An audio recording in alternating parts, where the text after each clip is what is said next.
Bonjour.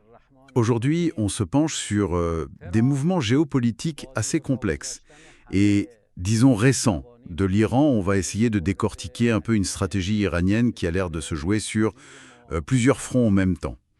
Tout ça basé sur une note d'analyse qu'on a reçue. Alors, les infos qu'on a, ça touche trois aspects principaux. D'abord, les interactions Iran-Russie. Ensuite, une action directe assez spectaculaire qui implique le Qatar. Et puis une décision majeure sur l'Agence internationale de l'énergie atomique, l'AEA. L'idée, c'est de voir comment tout ça s'emboîte et ce que ça dit de la posture de Téhéran.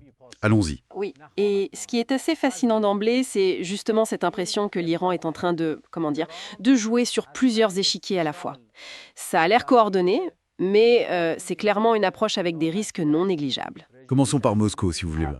Le Kremlin, par la voix de Dmitri Peskov, a dit que l'aide russe, elle dépendrait des demandes de Téhéran. Ça laisse pas mal de flou, non? C'est tout à fait ça. Cette posture un peu en retrait, ça permet à Moscou de garder toutes les options ouvertes sans prendre d'engagement ferme. La porte reste ouverte pour une aide militaire plus conséquente. On pense au système S-300 ou S-400, c'est ça? Exactement, c'est la possibilité qui est mentionnée, si Téhéran le demande explicitement. Mais au-delà de ça, si on relie au contexte global, on voit une Russie qui observe beaucoup, qui attend de voir les réactions, surtout occidentales, avant de s'impliquer plus. C'est une attente calculée, on peut dire. Ça sert aussi ses propres intérêts, de tester un peu les lignes. D'accord. Une ambiguïté calculée qui peut-être arrange un peu les deux pour le moment. Bon.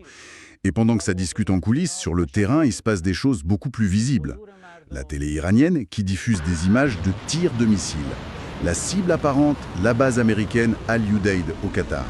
Là, le message est plutôt direct, non? Ah oui, là c'est une démonstration de force, très clair. C'est un avertissement direct aux États-Unis et puis aussi à leurs alliés dans le Golfe. L'Iran montre qu'il peut frapper loin, qu'il peut élargir le conflit si besoin et mettre la pression sur des points stratégiques américains.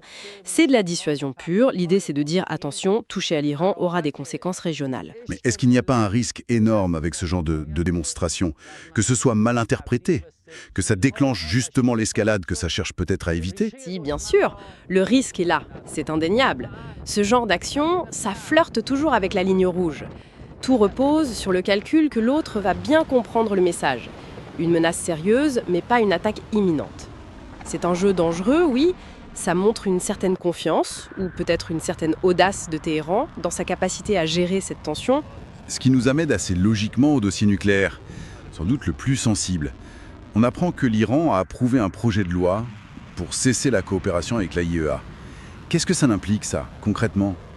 Les implications pourraient être vraiment très graves. Ça signifierait potentiellement la fin de la transparence, même la transparence limitée qu'on avait sur le programme nucléaire iranien. On pourrait voir une reprise de l'enrichissement d'uranium, peut-être à des niveaux plus élevés, et cette fois sans le regard des inspecteurs internationaux. Donc ça soulève une question clé. Est-ce que Téhéran est prêt à faire sauter ce qui reste du cadre diplomatique et technique, quitte à s'isoler encore plus sur ce front-là?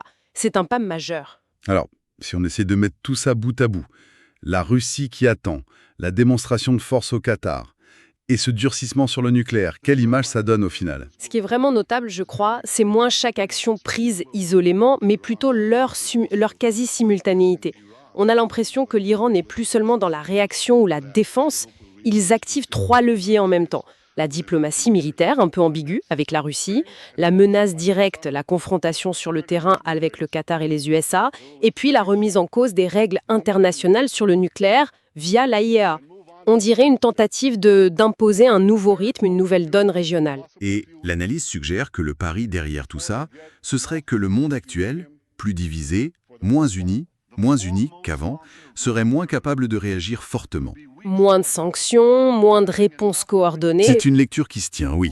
L'idée serait de profiter de cet environnement international qu'ils perçoivent comme plus multipolaire, où il est plus difficile de créer un front uni contre Téhéran. Tenter de redéfinir les rapports de force à leur avantage dans ce contexte. C'est un pari audacieux et risqué sur la division de la communauté internationale. Donc, pour résumer très vite, Russie en observateur,